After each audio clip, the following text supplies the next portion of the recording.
Magandang araw po sa inyong lahat mga kaibigan.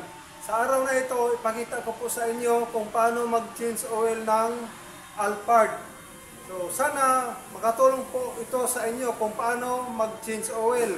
Tara, samahan niyo po ako mga kaibigan. By the way mga kaibigan, pag nag-change oil po kayo ng makina, kahit anong makina, kailangan mainit po ang makina ha. Mamaya-maya ipaliwanag ko sa inyo kung bakit kailangan mainit ang makina bago tayo mag-change oil. So itaas na po natin ang lifter at magtanggal na tayo ng langis. Patayin natin lahat ng ilaw at ang makina. So tanggalin ang drain plug.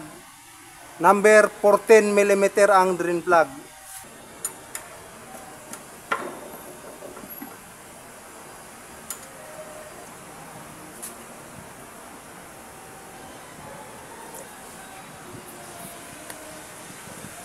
Ayan po, nag-drain na tayo ng langis. Habang pinapatulo natin yung langis, pwede na tayong mag-drain din dito sa filter. Ito.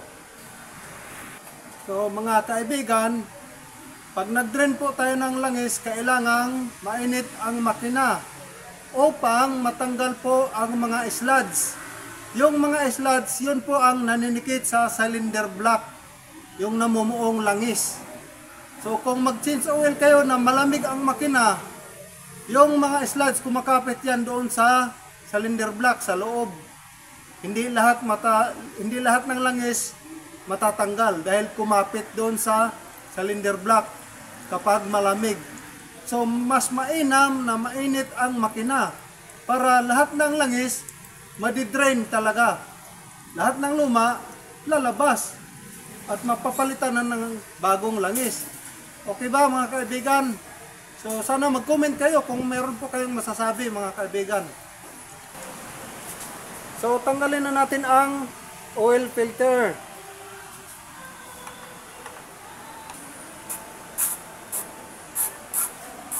Oy, medyo matigas.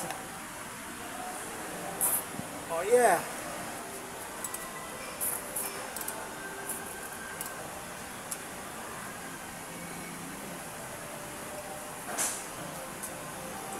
Ayan, masabaw yan ngayon.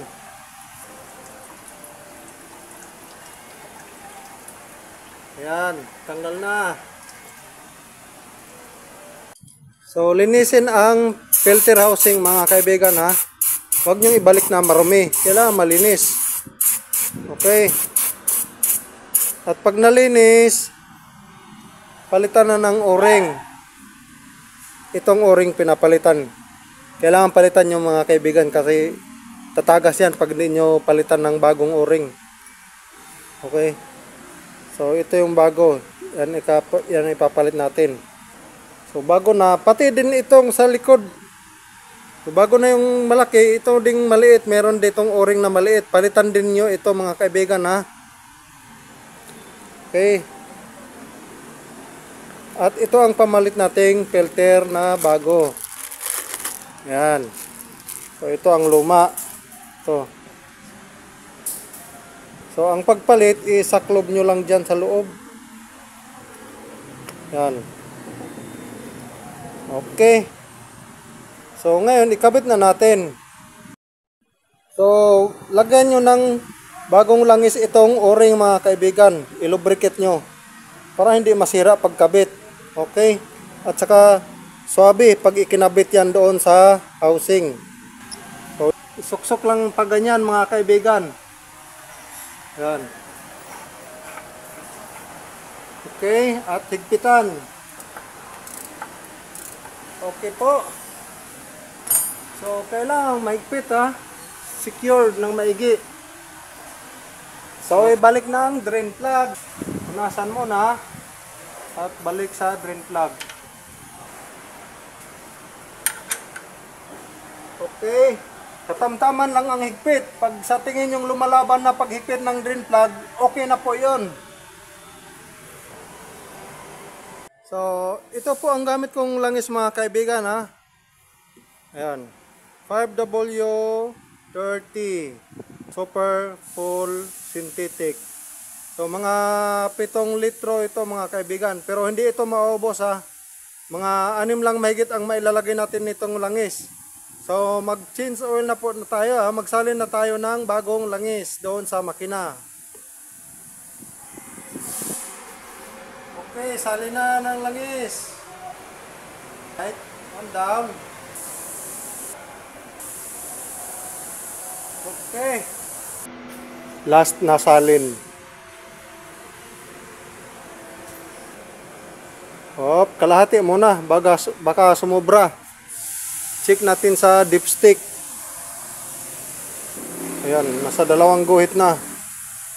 So, tama na muna yan, paandarin muna natin.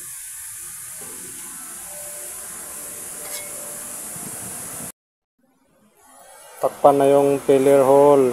Filler cap, ang tamang tawag. Okay, so start na natin. Start. Push button.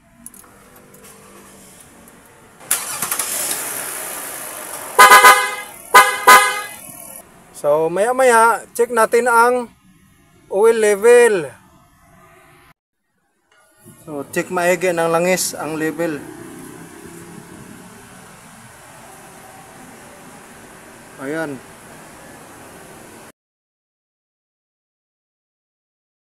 Nandito sa pangalawang guhit yung level ng langis.